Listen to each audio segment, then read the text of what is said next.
This is a Fox News alert. Listen to this shocking development. 6,947 criminals were released from jails in New York, even though they had active ICE detainers.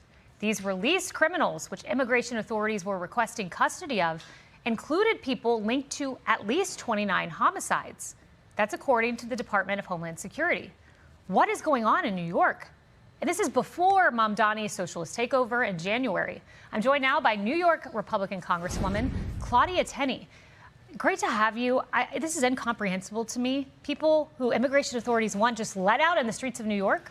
Yeah, this is a sanctuary state, as you know, still is a sanctuary state, run by the Democrats completely. Even the governor faces a veto-proof majority in the legislature, and now we're going to end up having, a pro-sanctuary mayor coming in the 1st of January. But yeah, there are thousands, almost 7,000 people with these advanced criminal records, like, murder, you said homicide, rape, extortion, you name it, just about every crime, child sex crimes that are let into our state every single year, at least this last year.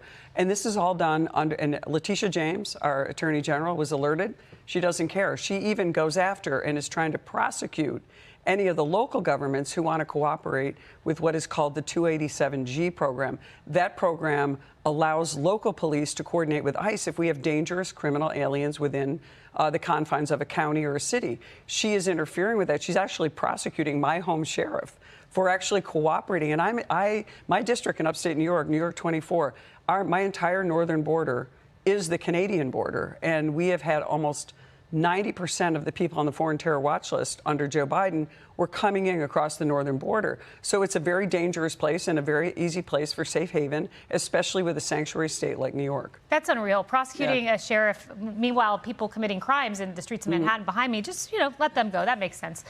This is the plan of Mamdani. We're just learning, what are his new plans for the city, New York City.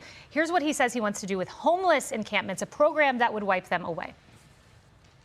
Some homeless advocates and homeless New Yorkers camped out outside City Hall last night to protest the Mayor Adams' sweeps. Will you continue those sweeps? They were asking you not to. No. So he's just going to do away with a highly successful program, as noted by the retired NYPD chief, John Sell. Yeah, look, this is an age-old problem, and these people have mental illness. When I lived in New York City in the 80s, they had the same problem, and we had to clean up the streets. A lot of these people want to be out on the street because of their mental illness. We have to provide care for them. We have to make sure we find a place for them to go. But having them on the streets as drug addicts and people who are hiding among them, who are criminals as well, it's dangerous for the city. It looks terrible. We have them all over the state, though. This is not just New York City. These are statewide laws that allow this to happen. And, you'll see them creeping up even in smaller cities all over. It's dangerous for them. It's dangerous for the residents. And it's terrible policy that, I believe me, this is one nightmare we're going to see reenacted under the new Mamdani administration, and many more to come, I'm sure. Man, scary times there. And then there's this story that it's confusing to me. I just didn't know what to make of it. There's an accused Chinese agent. Her name's Linda Sun, and she boasted that Governor Hochul of New York was much more obedient than Andrew Cuomo. She's 42-year-old, and she had convinced Hochul, who at the time was the lieutenant governor for Cuomo, to film a Lunar New Year video touting China's New York consulate, where she made the shocking comment.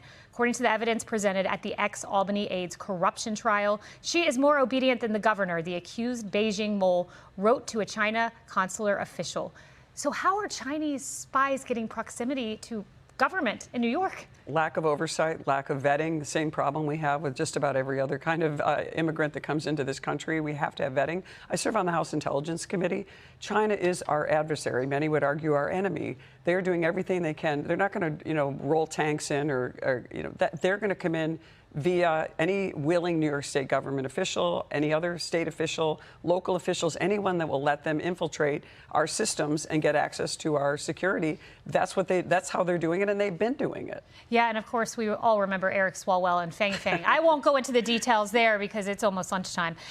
Look, New York, here's another headline I want to bring up because this is important, and this is your constituent. Yeah. New York Post, desperate supporters urge release of cancer-stricken Long Island jeweler, not your constituent, I should say, but imprisoned by Iran for visiting Israel. So a constituent here in New York State visited Israel. Now he's being held by the Iranian government. You want him out? Yes, absolutely. It was a 13-year-old charge. He went to they accused him, total false charge by the Iranian government. Look, President Trump has been phenomenal. He got one of my constituents out, Ryan Corbett, who sat and wasted away in an Afghani jail for over 2 years, and we were able to get him out, by the way, inauguration night. That's how quickly President Trump acted. We're just asking for the same type of relief using, the Levinson Act, which allows us to show that he is being detained wrongly by the Iranian government, letting him back. He's dying of cancer.